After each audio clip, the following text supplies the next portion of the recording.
Hey folks, it's Matt once again, and welcome back to another review, this time of Dick Carter. And the reason I have this on DVD is because apparently it's almost impossible to get this on Blu-ray, especially in the US.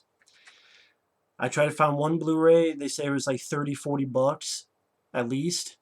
And I don't even know if that was a US Blu-ray or if that Blu-ray became out of print or what the deal is. And there's no re-releases because no one cares about this movie because it bombed. This is a remake of a 1971 movie starring Michael Caine, and people hated this movie. I mean, it gets a 5.1 on IMDb, which is way too fucking low for this. I think this is another Stallone movie that's underrated. I don't get the trashing it got from critics. I've never seen the original. I've seen bits and pieces. I know how it ends. I have no interest in it. That's just me. And I already know that if I saw it, I would still like this more. I think Stallone does a great job as Jack Carter, a financial adjuster. Pretty much, if you owe money, if you owe someone money and you don't pay up, he's gonna persuade you, persuade you into doing so.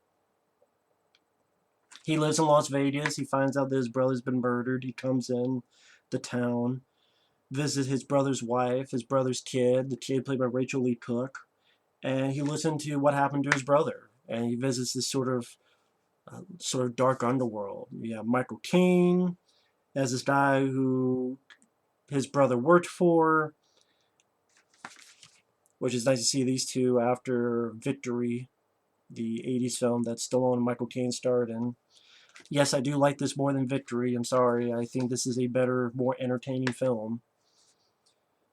I think Stallone does a great job in his performance. I love this character of Jack Carter because he had some energy to it, and he was a character that he didn't give a fuck, and he was playing.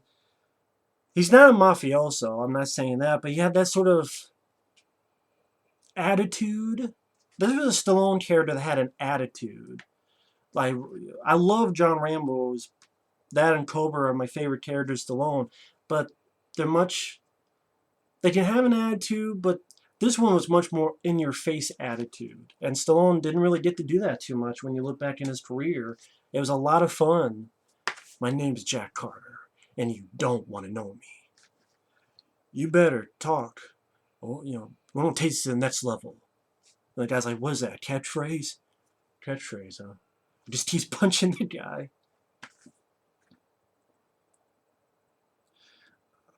And I think Stallone did a fantastic job. This is directed by Stephen Kay, who I think went on to do that movie from 2005 called Boogeyman. I think he did that. I know it's a pretty flashy movie where there's a lot of edits and camera angles. At one point, it's the back of Stallone's car, and the camera kind of goes upside down. I guess to show that his world's been turned upside down. So it's on the nose to the point.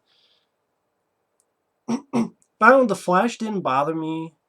I know it would in other films, but the glitz and the flash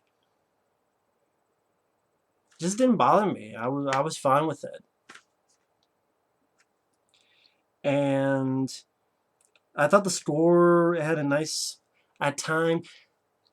I know I keep beating a dead horse. Creed, that tried to do Ennio Morricone Western music, but that was stupid over top. This did it well. We had that. It was more subtle. This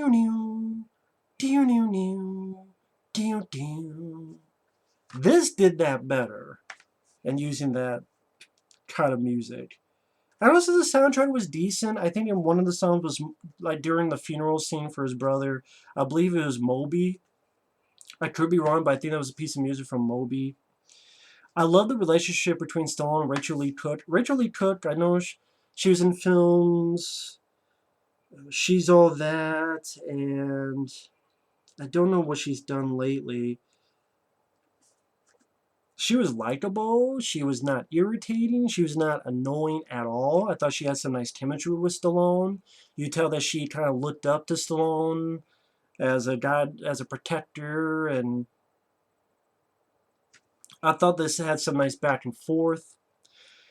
It was cool to see Mickey Rourke in the movie. Him and Stallone known each other for a while, and of course they were re-team on the first Expendables. And Mickey Rourke is this guy who sort of owns this sort of porn business, and then he's working with Alan Cumming, who would be Nightcrawler and X-Men 2. He's a guy who's a rich internet guy.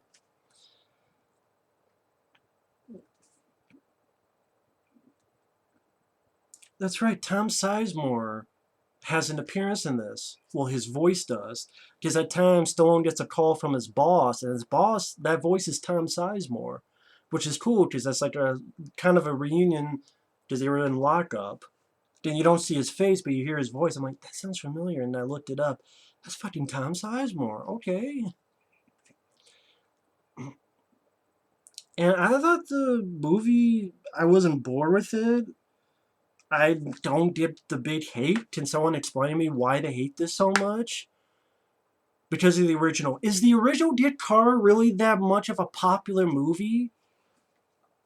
Is the original Dick Carter from 1971 that much of a big film? Maybe it is, and I'm so oblivious to it. But when this came out, I had never even heard of Dick Carter. I'm like, does the American population know a lot about Dick Carter with Michael Caine? I think more people know about Jaws 4 or Michael Caine than Dick Carter. I just, for good or bad or whatever, but I thought I moved at a fine pace. I liked the dialogue when he's talking with Michael Caine. And Michael Caine's trying to say something to him, and Stallone goes, "You're a big man, but you're out of shape. With me, it's a full-time job." Or when he's talking with Mickey Rourke with his little empire, "Let me see your eyes. Come on, let me see your eyes." Mitra's like, "Okay, fine. So, they still pretty? Is my eyes still pretty?" And Sly goes, "Yeah, like cat piss in the snow." I love that. And this Carter, he doesn't fuck around. He beats the fuck out of a guy in the kitchen, just slams his head against his counter, and he's like, "Shit, it's good to be home." He scares the shit out of Alan Cumming. At one point in the film, Alan Cumming's playing with this remote control car, and Sly walks in and takes the remote control from him, and there's like a big guy with a bartender guy, and Alan Cumming looks at him and looks at Sly. He's like, "Cute guy, huh? You think?" And then Sly goes, "No." Very straight face, really funny, and then takes like the antenna and stabs him to make the antenna go shorter and shorter, stabs it right into, well, press it, not stab is the wrong word, but presses it into Alan Cumming so that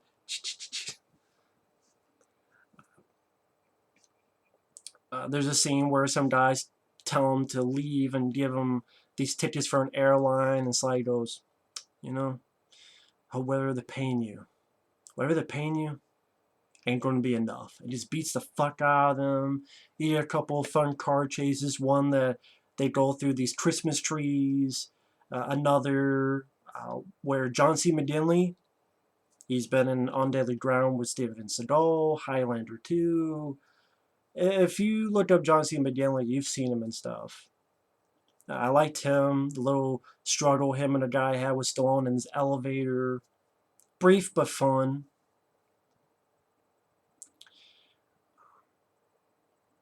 But I like the relationship between Stallone and Rachel Lee Cook.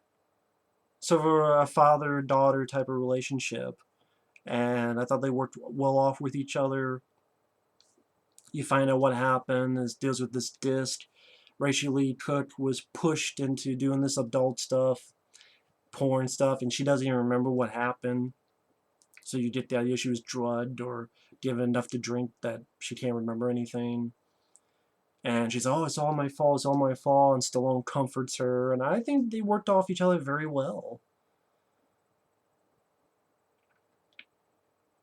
And yeah, it's not the biggest bombastic fist fights and explosions and the best car chases ever, but I thought they were at least adequate. I think more than adequate, but Not to the point that this got such a vitriol hatred from people. I don't get the vitriol hatred. I really don't. And what really propels this Stallone's performance as this just badass character who you don't want to fuck with. I love the look he has in this film. Has a great look, goatee look. I think Stallone did a wonderful job on his performance of Jack Carter. It's definitely one of his more underrated characters.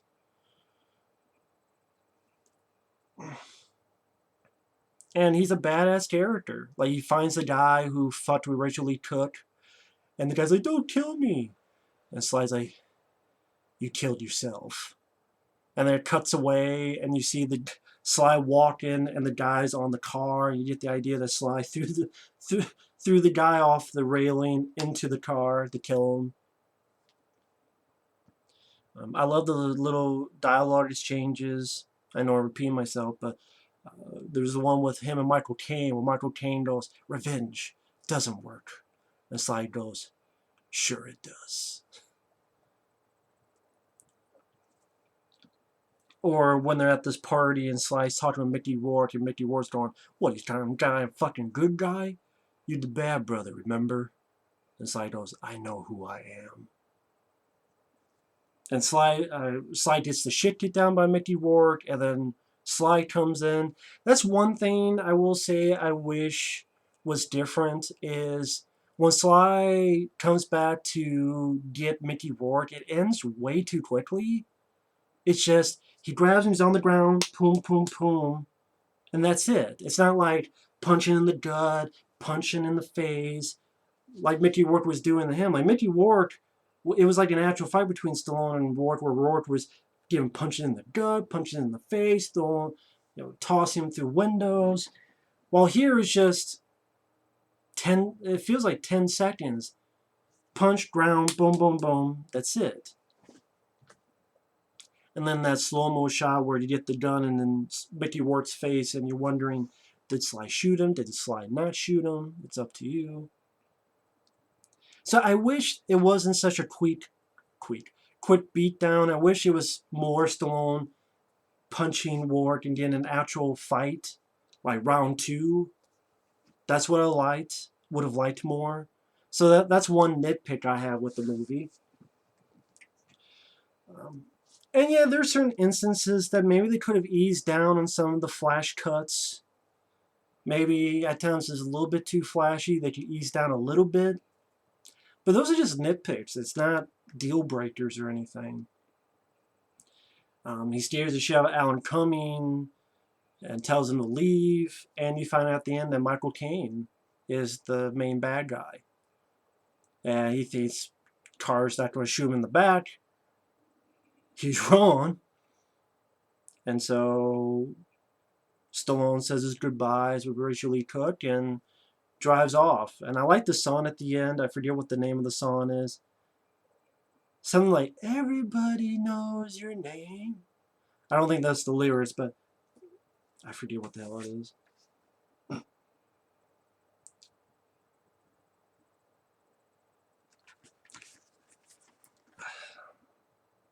Watching this film again, I'm thinking, why does this get so much hate? Why does it get so much vitriol? I don't understand it. I think it's a solid film. I think it's a solid movie. With I like Stallone in the film. I like the rest of the cast. Mickey Rourke, Michael Caine, Alan Cumming, John C. McGinley, Rachael Lee Cook. The score fits the film well. You have it's you have fisticuffs and little car chases in there. Yeah, you don't have like big explosions. You don't have extended shootouts or anything of that nature. But sure, I would not have minded maybe an extended shootout or two, like a extended shootout with Carter, since he does have a gun on the cover.